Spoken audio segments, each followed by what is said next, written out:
محفل کو ہم نے سجایا کہ اس محفل کو ہم نے رچایا کہ جو ہمارے درمیان سے نسیم بھائی کی زوجہ محترمہ اس دنیا کو چھوڑ کر چلی گئی ہے، آپ کیا سمجھتے ہیں انہی کو جانا تھا؟ ہم کو تو جانا ہی نہیں ہے، ہم کو تو اسی دنیا میں رہنا ہے۔ نہ میرے بھائی، ہم کو بھی ایک دن چلے جانا ہے۔ میرے رب کا فرمان ہے، رب قرآن میں ارشاد فرماتا ہے کل نفس ذائقۃ الموت، ہر نفس کو موت کا ذائقہ چکھنا ہے، ہر نفس کو موت آنی ہے، ہر نفس کو اس دنیا کو چھوڑ کر چلے جانا ہے۔ جب موت کا وقت قریب آتا ہے، جب موت کا وقت پورا ہو جاتا ہے، زندگی کا وقت پورا ہو جاتا ہے، انسان دنیا کو چھوڑ کر اپنے مالک سے جا کر مل جاتا ہے۔ آج ہم یہ سوچتے ہیں جو چلا گیا بس اسی کو جانا تھا، ہم کو تو جانا ہی نہیں ہے، ہم کو تو اسی دنیا کے اندر رہنا ہے۔ آپ نے دیکھا نہیں کہ کیسے کیسے حادثات دنیا میں پیش آ رہی ہے، انسان پل بھر میں دنیا کو چھوڑ کر چلا جاتا ہے، ایک قدم اٹھاتا ہے دوسرے کی خبر نہیں ہے،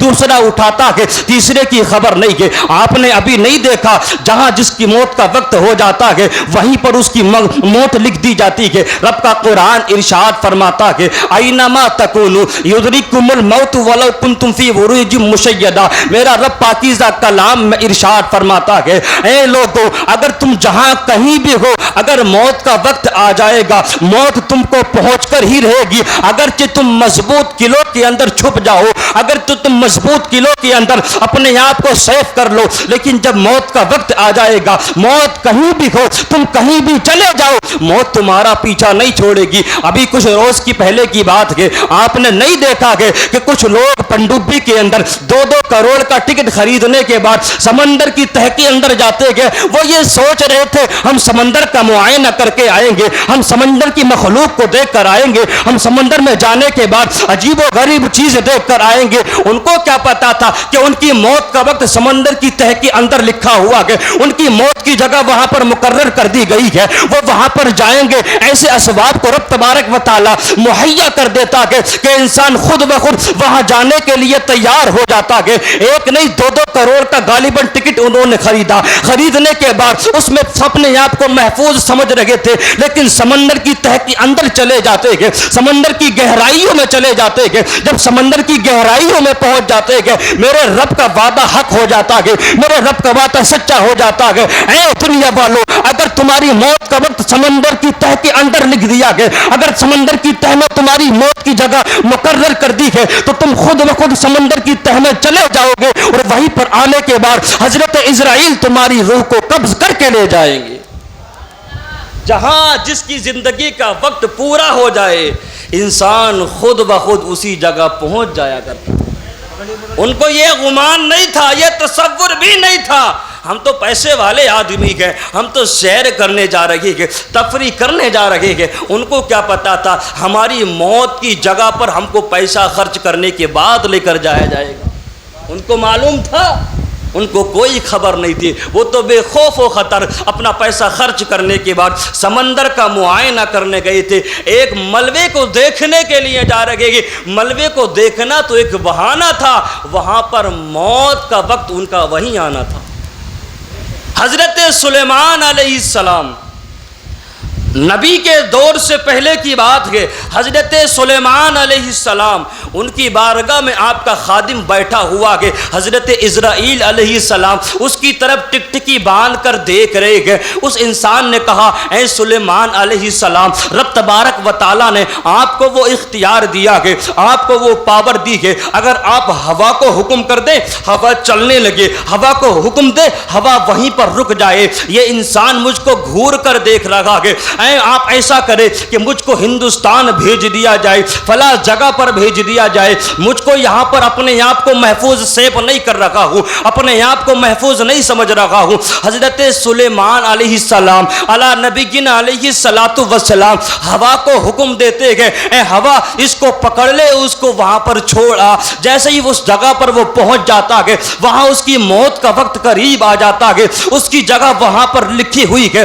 وہاں پر جیسے ہی پہنچتا پہنچتا کہ حضرت اسرائیل علیہ السلام وہاں جاتے کہ اس کی روح کو قبض کر لیتے کہ اللہ اکبر. حضرت اسرائیل علیہ السلام روح کو قبض کرنے کے بعد پھر حضرت سلیمان علی نبی گنا علیہ السلام کے پاس جاتے گئے. جانے کے بعد ارشاد پر عرض کرتے گئے اے سلیمان علیہ السلام میں اس کو حیرت سے اس وجہ سے دیکھ رہا تھا, میں یہ سوچ رہا تھا اس کی موت کی جگہ تو ہندوستان میں لکھی ہوئی ہے لیکن یہ آپ کے پاس یہاں پر بیٹھا کہ میں یہی سوچ رہا تھا. الوقت یہ ہے کہ اس نے کچھ ہی دیر میں ہندوستان جانے کے لیے اپنی خواہش کو ظاہر کر دیا, وہ وہاں پر خود جانے کے لیے تیار ہو گیا. میں خوش ہو گیا کہ اس نے خود وہاں پر جانے کے لیے راضی ہو گیا جہاں اس کی موت کا وقت لکھا ہوا کہ حضرات محترم غور کرنے کا مقام ہے جس کی جہاں موت کا وقت لکھ دیا جاتا کہ انسان خود بخود وہاں پر پہنچ جایا کرتا ہے.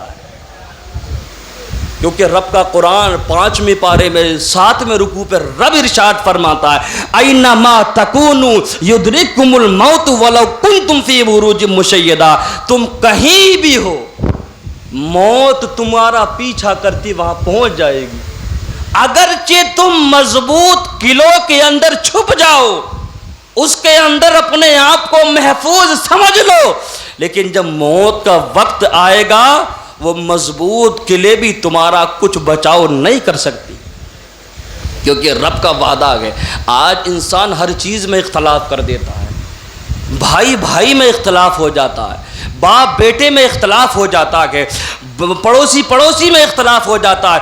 لیکن ہر انسان سے پوچھا جائے اے انسان ذرا یہ بتا تجھ کو مرنا ہے, وہ کہے گا مولانا مجھ کو مرنا ہے. آپ دوسرے فرقے والوں سے پوچھو کیا تم کو مرنا ہے, وہ بھی یہی جواب دیں گے ہم کو مرنا ہے. ہر ایک انسان سے پوچھ لو, غیر مسلم سے پوچھ لو کہ تم کو مرنا ہے, وہ بھی یہی جواب دے گا ہاں ہم کو مرنا ہے. اس دنیا کو چھوڑ دینا ہے, ہم کو اس دنیا کو چھوڑ کر چلے جانا ہے. الغرض یہ ہے کہ موت کے بارے میں کسی کا اختلاف نہیں ہے. ہر انسان یہی کہتا ہے کہ ہم کو مرنا ہے, ہم کو دنیا چھوڑ کر چلے جانا ہے. بات سمجھ میں آ رہی ہے آپ لوگوں کے؟ آ رہی ہے نا؟ محبت سے بولیں سبحان اللہ. کتنے لوگوں کے سمجھ میں نہیں آ رہی ہاتھ اٹھائیں ذرا. اچھا چلیے کچھ لوگوں کے سمجھ میں نہیں آ رہی. میں دعا کرتا ہوں اللہ رب العزت ان کے بھی سمجھ میں آ جائے اور یہ جوش میں ہاضمی ہوش ہو بیٹھتا ہے. اس رشتہ محبت کو اس طرح نبھاؤ, کچھ تم قدم بڑھاؤ کچھ ہم قدم بڑھائیں. اللہ اکبر, اللہ اللہ. رب تبارک و تعالیٰ کا قرآن پڑھتے چلے جاؤ, اپنے دل کو سکون میں پاتے چلے جاؤ, اپنے کلیجے کو ٹھنڈک دلاتے چلے جاؤ. رب کا وہ پاکیزہ کلام ہے. اگر اس قرآن کو پڑھنے کے بعد کسی مرنے والے کے لیے احصال ثواب کرتے گئے, رب تبارک و تعالی ایک لفظ کے بدلے 10 نیکیاں عطا فرماتا. کتنی نیکیاں؟ بولے اونچی بولے. 10 نیکیاں رب ایک لفظ کے بدلے میں عطا فرماتا ہے. اور جس نے پورا قرآن پڑھ دیا اور پڑھنے کے بعد مرنے والے کے لیے احصال ثواب کر دیا, اس کا کیا عالم ہوگا؟ اس کا تو کوئی ٹھکانہ ہی, کوئی اندازہ ہی نہیں کر سکتا کہ اللہ اکبر. ہم کو اس معاشرے میں زندگی گزارتے کہ جس معاشرے میں انسان کو بڑے سنبھل کر چلنا چاہیے. میرے مصطفیٰ نے 1450 سال پہلے فرمایا تھا ایک وقت وہ آئے گا کہ جب ایمان کو بچانا ایسے ہوگا جیسے ہاتھ پر انگارہ رکھنا. انسان صبح کو مومن ہوگا شام کو کافر ہو جائے گا, شام کو مومن ہوگا صبح کو کافر ہو جائے گا. صحابہ نے عرض کی یا رسول اللہ کیسے؟ میرے مصطفیٰ ارشاد فرما دے کہ اپنی زبان کی وجہ سے, اپنی زبان کو وہ بے لگام کر دے گا, اس پر کنٹرول نہیں کرے گا, جو منہ میں آئے گا بک دے گا اور اسی کے سبب وہ اپنے ایمان کو کھو بیٹھے گا. آج دیکھیں اللہ اکبر کس موضوع پہ بات کی جائے, ایسے ایسے گانے چل رکھے گئے کہ اس گانے کو سننے کے بعد انسان کا ایمان ہی چلا جاتا ہے, ایمان ہی ختم ہو جاتا ہے. لیکن ہمارا نوجوان طبقہ بڑے شوق میں, بڑے منورنجن کے ساتھ ان گانوں کو سنتا ہے, اس کو احساس تک نہیں ہوتا ہے. اللہ اکبر. کچھ ایسے کفریہ گانے ہیں جس کو سننے کے بعد انسان مومن نہیں کافر ہو جایا کرتا. ہم نے یہ اندازہ کیا, غور کیا, آج ایمان اتنی قیمتی شے ہے, اتنی قیمتی چیز ایمان ہے، آج ہم نے اس کو چند سکوں کے چکر میں بیچ دیا، چند گھڑی کے لیے سکون حاصل کرنے کے لیے اس ایمان کو برباد کر دیا۔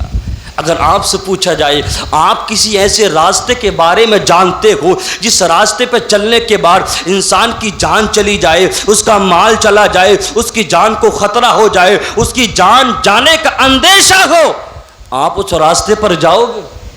بولیں، اس راستے کی طرف آپ جاؤ گے؟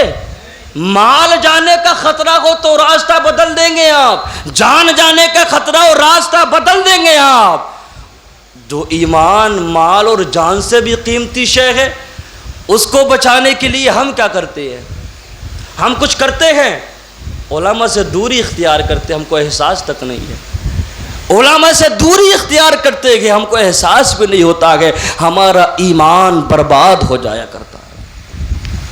ایسے کفریہ گانے چل رہے ہیں جس کو سننے کے بعد انسان مومن نہیں کافر ہو جایا کرتا ہے، اور جب کافر ہو جائے گا، مسئلہ بیان کر رہا ہوں، مصطفیٰ کریم کی حدیث ہے، جب انسان کافر ہو جاتا ہے اس کا نکاح بھی ٹوٹ جاتا ہے، اور جب نکاح ٹوٹ جائے گا اگر وہ پھر اپنی بیوی سے ملاقات کرے گا وہ زنا کہلائے گا، زنا کہلائے گا وہ۔ اس کا غور کرتے ہیں ہم، اس پر توجہ کرتے ہیں ہم۔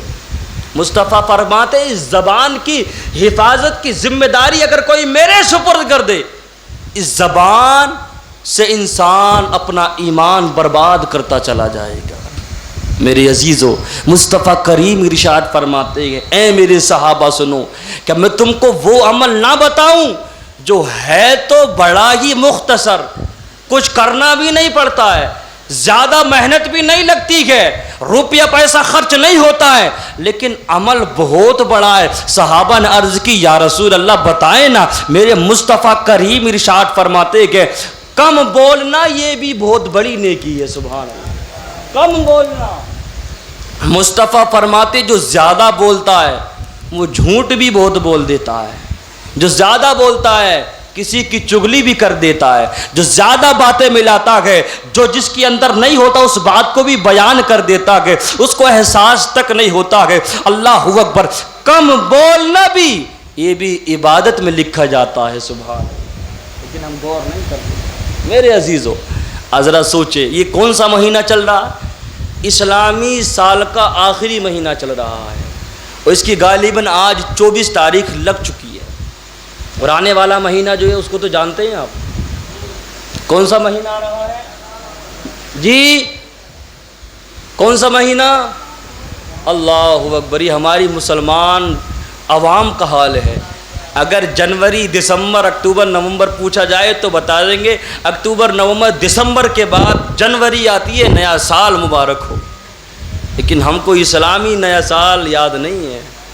محرم الحرام کا مہینہ آ رہا ہے، جس کو امام حسین کی شہادت کے نام سے بھی ہم جانتے ہیں۔ امام حسین کے چاہنے والے ہو تم، امام حسین کے ماننے والے ہو، لیکن ہم نے غور کیا ہمارا سال کا آخری مہینہ بھی قربانی سے شروع ہوتا ہے، اور سال کا پہلا مہینہ بھی قربانی سے شروع ہوتا ہے۔ اس مہینے کی بھی 10 تاریخ کو حضرت ابراہیم علیہ السلام کی یاد کو منایا جاتا ہے، اور محرم کے مہینے کی 10 تاریخ کو بھی امام حسین کی شہادت کا ذکر کیا جاتا ہے۔ میرے عزیز ذرا غور کرو، ہم کیا سوچتے ہیں؟ بات وہی آ جائے گی لوٹ پھر کر کے، ہے نا، یہ مولانا کہیں بھی جائیں لوٹ پھر کے ادھر ہی لے آتے ہیں۔ اب میں سوال آپ سے کرنا چاہتا ہوں، محرم الحرام کا مہینہ آ رہا، بڑی عظمتوں والا مہینہ، بڑی برکتوں والا مہینہ ہے، لیکن اس مہینے کے اندر ہم کرتے کیا ہیں؟ اس مہینے کے اندر ہم کو کرنا کیا چاہیے اور ہم کرتے کیا ہیں؟ ہم کو یہ غور نہیں ہے۔ اگر ہماری مسجد کے مولانا صاحب، امام صاحب اس بارے میں بتائیں کہ یہ تو مولویوں کے جھگڑے، یہ تو مولاناؤں کے کام ہیں، ان کو کرنے دو، ہم کو تو وہ کرنا چاہیے جس سے ہم کو خوشی ملنی چاہیے۔ اللہ، امام حسین کربلا کے میدان میں کیوں گئے تھے؟ جانے کی وجہ کیا تھی؟ وہاں اپنے گھر کے ایک ایک چشم و شراب کو کیوں قربان کیا؟ آپ نے اس پر کبھی غور کیا؟ کبھی سوچا؟ کبھی کسی معتبر عالم سے آپ نے سنا؟ نہیں سنا۔ امام حسین نے تو اپنے تمام گھر کے ایک ایک چشم و چراغ کو قربان کر دیا، اور ہم کیا کرتے گئے؟ ہم کو احساس بھی نہیں ہے۔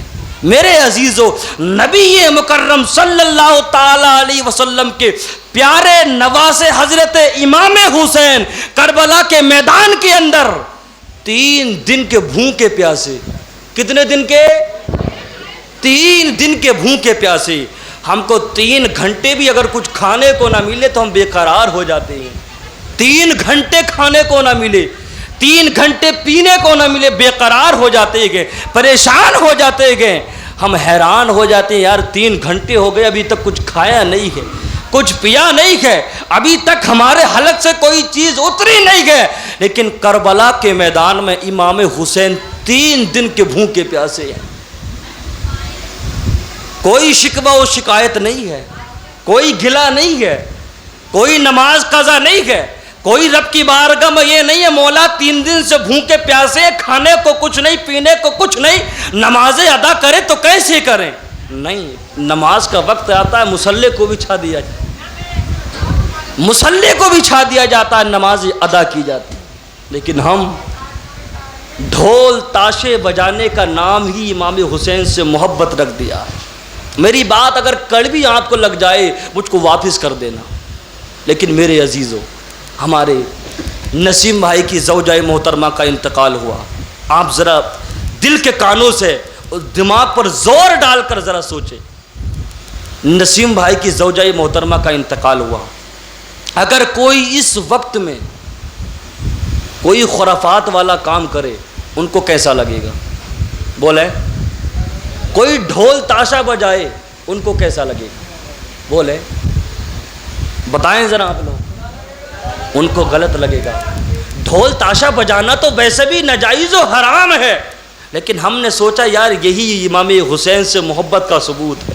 نہیں، امام حسین سے اگر محبت ہی ہے نا تو جیسے ہی محرم کا دن آئے یہ عہد کریں، انشاءاللہ اگر امام حسین سے ہمیں سچی محبت ہے تو ہم یہ عہد کریں آج کے بعد کبھی ہماری نماز قضا ہوگی ہی نہیں، آج کے بعد ہم کبھی جھوٹ بولیں گے نہیں، آج کے بعد ہم کبھی برائی کی طرف نہیں جائیں گے۔ ذرا سوچے تو صحیح، کربلا کے میدان میں امام حسین نے اپنے جوان بیٹے علی اکبر کو قربان کر دیا، اپنے بھتیجے امام قاسم کو قربان کر دیا، حضرت عباس نے اپنے بازوؤں کو کٹا دیا، 6 مہینے کے علی اصغر کو قربان کر دیا، تب تمام لوگ جام شہادت نوش فرما چکے، پھر امام حسین نے آخر میں اپنی جان کو بھی قربان کر دیا۔ بچے کون؟ امام زین العابدین تنے تنہا بچے، اور آپ کے گھر کی جو عورتیں تھیں وہ بچ جاتی گئے۔ ان سوچو تو صحیح، کربلا کے میدان میں جب تمام لوگوں کے، تمام شہیدوں کے لاشیں وہاں پر پڑے گئے تو کیا امام زین العابدین نے وہاں پر ڈھول بجایا تھا؟ بتائیں ذرا۔ امام حسین کو تو قیدی بنا لیا گیا، ان کے جو گھر والے عورتیں بچی ان کو قیدی بنا لیا گیا، اور ان کو جو قیدی بنانے کے بعد دمشق کے بازاروں میں گھمایا گیا، اور ہم کہتے ہیں ڈھول بجانا امام حسین سے محبت کا ثبوت ہے۔ ایک تھوڑی سی بھی سمجھ رکھنے والا انسان اس بات کو گوارا کر ہی نہیں سکتا کہ شہادت کے معاملے میں ڈھول بجایا جائے۔ اس کے بعد امام زین العابدین تقریباً 40 سال زندہ رہے۔ روایتوں میں آتا کربلا کے واقعے کے بعد 40 سال زندہ رہے، لیکن ہم نے کتابوں کو پڑھا کہ ہم نے تمام کتابوں کو، جہاں تک ہمارا علم نے ساتھ دیا ہے، کتابوں کو ہم نے پڑھا کہ ان کا مطالعہ ہم نے کرا کہ، لیکن 40 سال کے اندر کوئی ایک بھی تاریخ ایسی نہیں ملتی ہے کہ امام حسین نے ڈھول بجایا ہو، کوئی تاریخ نہیں ملتی۔ اگر ڈھول بجانا امام حسین سے محبت کی دلیل تھی تو امام زین العابدین 40 سال میں ایک تو مرتبہ ڈھول بجاتے۔ اب ڈھول بجایا کس نے وہ بھی ہم سب جانتے ہیں، کہنے کی ضرورت نہیں ہے، وہ ہم سب جانتے ہیں۔ میں یہ آپ کو تانا نہیں دے رہا، عدم توجہ ہی کی وجہ سے جو گناہ ہم سے ہو گئے لیکن رب نے عقل تو دی ہے نا, ابھی تو سمجھ ہمارے پاس ہے نا, ہم ان گناہوں سے توبہ تو کر سکتے ہیں نا مولا. جانے انجانے میں جو خطا گناہ ہم نے کیے ہم توبہ کرتے گئے, لیکن جہاں تک ہو سکے گا ہم امام حسین سے جو محبت کرنے کا معاملہ ہے, دلیل ہے, ثبوت ہے, اسی اعتبار سے ہم امام حسین سے محبت کریں. کس نے ڈھول بجایا بتائیں, کس نے بجایا؟ دمشق کے بازار میں جب امام زین العابدین کو قیدی بنا کر لے جایا گیا تو یزید نے وہاں پر ڈھول تاشے کا انتظام کیا تھا. یہ روایتیں ہم کو ملتی ہیں حضرت, ہم نے پڑھا ہے اس معاملے میں. اگر کسی کو بات ہضم نہ ہو نا, ہمارے پاس شوق سے آ جائے, ہم اس کو کتاب بھی دکھائیں گے, وہ پڑھ کے بھی سنا دیں گے. لیکن ہم کوئی فرصت ہی نہیں ہے, ہم تو وہ کام کریں گے جس سے ہماری روح کو تسلی ملے گی. روح کو نفس تعزیہ داری حرام نہیں ہے, نفس جملے پہ غور کرے, نفس تعزیہ داری حرام نہیں ہے, مروجہ تعزیہ داری حرام ہے. نفس تعزیہ داری کا مطلب یہ ہے کہ تعزیہ بنانا جائز ہے, جائز طریقے سے ہو, لیکن اس دور میں جو مروجہ تعزیہ داری ہے یہ ناجائز و حرام ہے, یہ ناجائز و حرام ہے. کیا کرنا ہے؟ امام حسین کا روزہ بنائیں, نبی مکرم کے گنبد کا روزہ بنائیں, اور ایک جگہ پر بطور یادگار اس کا دیدار کریں, اس کو دیکھیں اور کربلا کے واقعے کو تازہ کریں. یہاں تک جائز ہے. اس کے علاوہ گھمانا پھرانا, ڈھول تاشے بجانا, عورت و مرد کا اختلاط خلط ملط ہونا, یہ سب ناجائز و حرام کام ہے. میرے بھائی, آپ سب عقل رکھتے ہیں, سمجھ رکھتے ہیں. میرے باپ کا انتقال ہو جائے, میں 10ویں میں ڈھول بجاؤں تو کہیں کتنا بے وقوف آدمی ہے, کتنا احمق نادان آدمی کے باپ کا انتقال ہو گیا اور ڈھول بجا رہا. تو امام حسین بتائیے کیا وہاں پر کوئی جشن کا معاملہ تھا؟ بولے کیا کسی کی شادی ہو رہی تھی؟ نہیں, وہاں تو 72 نفوس قدسیہ اپنی جان کو رب کی رضا کے لیے قربان کر چکے ہیں, شہید ہو چکے ہیں.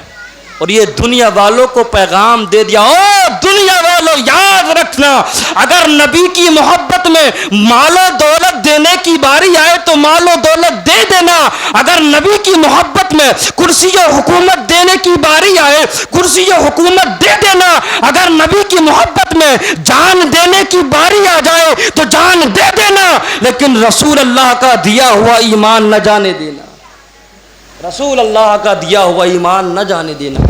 میرے جوان بھائیو, عزیز و دوستو, آپ سے میری کوئی ذاتی دشمنی نہیں ہے, اور یہ بھی نہیں ہے کہ آپ جو ہے میں آپ کو بتاؤں گا تو میرا کوئی ذاتی فائدہ اس میں نہ, میں تو اللہ اور اس کے رسول کی بات کو بیان کر رہا ہوں. یہ مائک بھی اب کہہ رہا بات زیادہ گاڑی کڑوی ہونے لگی ہے, اب بات کو ختم کر دیا جائے نا, یہ کہہ رہا. لیکن میرے عزیز و محرم کا مہینہ آ رہا ہے, محرم کا مہینہ آ رہا ہے, اس کو اسی طریقے سے ہم کو نبھانا ہے, اسی طریقے سے ہم کو نبھانا ہے. اور جو خطا کی ہیں, گناہ کی ہیں, ان سے ہم سچی توبہ کریں. یقین جانیں اگر ہم سچی توبہ کرنے والے ہو جائیں گے, اگر ہمارے گناہ 100 سال کے ہی کیوں نہ ہو, رب تبارک و تعالیٰ تمام گناہوں کو معاف کرنے والا. ہلو بولے سبحان اللہ, کرنے والا ہے. اللہ اکبر. میرے عزیزو, ہم کو اس طریقے سے زندگی کو گزارنا ہے جیسے میرے مصطفیٰ نے زندگی گزارنے کا طریقہ بتایا کہ اس طریقے سے ہم کو اپنی زندگی کو سنوارنا ہے جیسے مصطفیٰ نے زندگی گزارنے کا طریقہ بتایا کہ اللہ اکبر. حضرت امام حسین کربلا کا جب محرم کا مہینہ آئے گا, آپ واقعات سنیں گے, آپ کی مسجد کے پیش امام آپ کو محرم کے مہینے میں واقعات سنائیں گے, جو تاریخی واقعات وہ آپ کو سنائیں گے, لیکن من گھڑت کہانیوں سے بچے. اور یہ تمام خرافاتیں جو ہم نے کی ہے, یہ تمام امام حسین سے محبت کے نام پر یہ جو ہم نے اپنے نفس کو سکون دینے کے لیے تمام کام رائج کیے, کہ خدا کے واسطے ان سب کو چھوڑ دیں, ان سب سے توبہ کر لیں. یقین جانیں آپ کی زندگی میں بہار آ جائے گی. آج ہم انسان ایمان کی موت تو ہر کوئی چاہتا ہے, کہتا مولا ایمان کی موت ہم کو عطا کر, لیکن کوئی ایمان والی زندگی گزارنا نہیں چاہتا ہے. ایمان والی زندگی کوئی گزارنا نہیں چاہتا ہے. ایمانی موت تو ہر ایک چاہتا ہے کہ ہم کو ایمانی موت آ جائے، اور ہم بھی دعا کرتے ہیں باری تعالیٰ ہم سب کا خاتمہ ایمان پر فرمائے، لیکن مزہ تو تب ہے کہ جب ہم ایمانی زندگی بھی گزارنے والے بن جائیں، ایمانی زندگی بھی گزارنے والے بن جائیں۔ ادھر توجہ کریں، بس زیادہ وقت نہیں، 2-4 منٹ آپ کے اور لے رکھا ہوں، بات کو ختم کر رکھا ہوں۔ محبت سے بولیں سبحان اللہ، ایک مرتبہ اور بول دے یا رسول اللہ۔ میری بات کڑوی لگ جائے نا تو واپس کر دینا، اگر اچھی لگے تو عمل کرنے کی کوشش کر لینا۔ میں آپ کا دشمن نہیں ہوں، آپ ہی کا بھائی ہوں، آپ کا جانا پہچانا ہوں، آپ سب مجھے جانتے ہیں، میں آپ سب کو جانتا ہوں۔ اگر بات اچھی لگے تو اس پر عمل کرنے کی کوشش کر لینا۔ کہتے ہیں بھائی یہ تو رائج ہو چکا ہے، بھائی رائج ہو چکا ہے، لیکن دھیرے دھیرے کچھ کمی کی طرف تو ہم آ سکتے ہیں نا، دھیرے دھیرے اس برائی کو تو دور کر سکتے ہیں نا۔ یقین جانیں اگر ہم سچے دل سے توبہ کریں گے، اللہ غفور الرحیم ہے، تمام گناہوں کو معاف کر دے گا۔ سبحان اللہ، تمام برائیوں کو معاف کر دے گا۔ آپ نے دیکھا نہیں، حضرت حجت الاسلام امام غزالی رحمت اللہ تعالی علیہ اپنی کتاب مکاشفۃ القلوب کے اندر لکھتے ہیں، ایک حکایت کو نقل فرماتے ہیں کہ اگر کوئی انسان سچے دل سے توبہ کر لے، اللہ اس کی تمام زندگی کے گناہوں کو معاف کرنے والا ہے، تمام خطاؤں کو معاف کرنے والا ہے۔ آواز آ رہی ہے آپ لوگوں کو؟ محبت سے